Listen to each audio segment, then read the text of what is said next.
This is Cinderella Penguin, or the Little Glass Flipper. There was once a young penguin named Cinderella who lived in a faraway land with her stepmother and two stepsisters. Cinderella was the kind and gentle penguin, but her sisters were selfish and vain.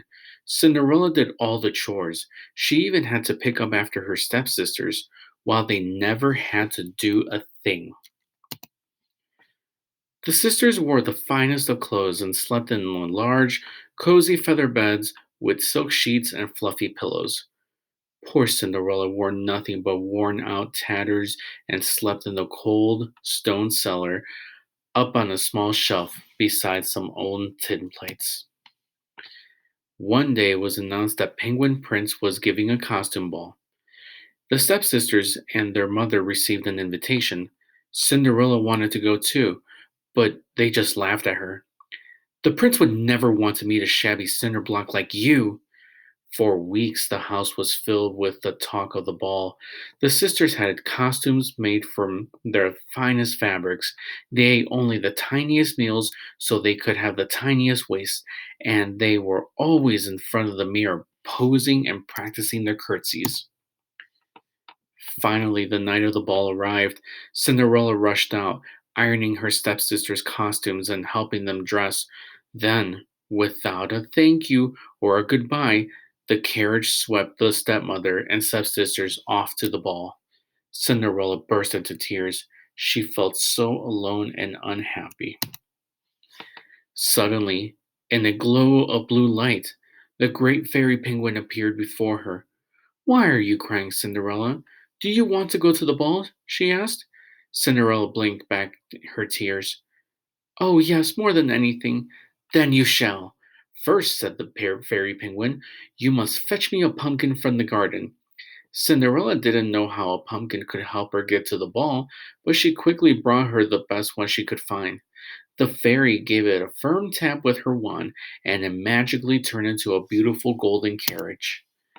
Then the fairy penguin went into the kitchen and found six mice carrying a huge chunk of cheese. With a tap of her wand, they turned into a handsome team of six horses.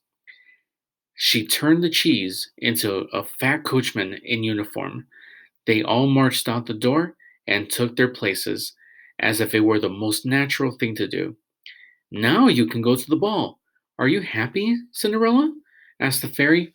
"Oh, yes," said Cinderella, but then she looked sadly down at her ragged clothes.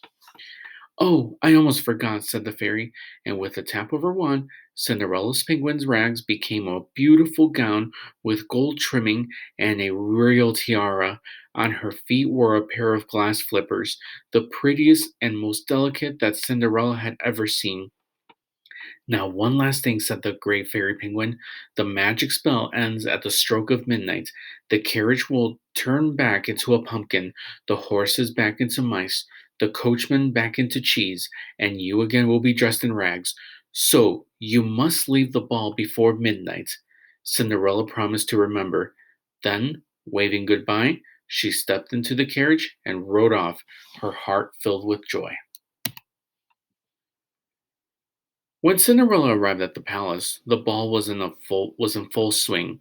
She was welcomed with fanfare of trumpets, and she marveled to see so many fine penguins wearing such magnificent costumes. Her stepmother and stepsisters didn't notice her.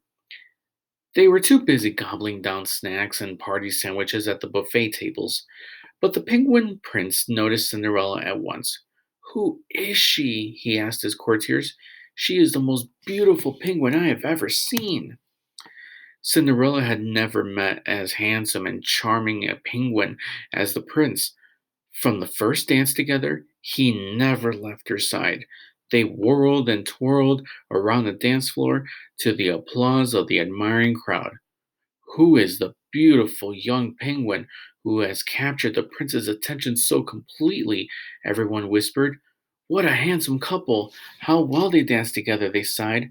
Cinderella had never been so happy. She wished the night could last forever.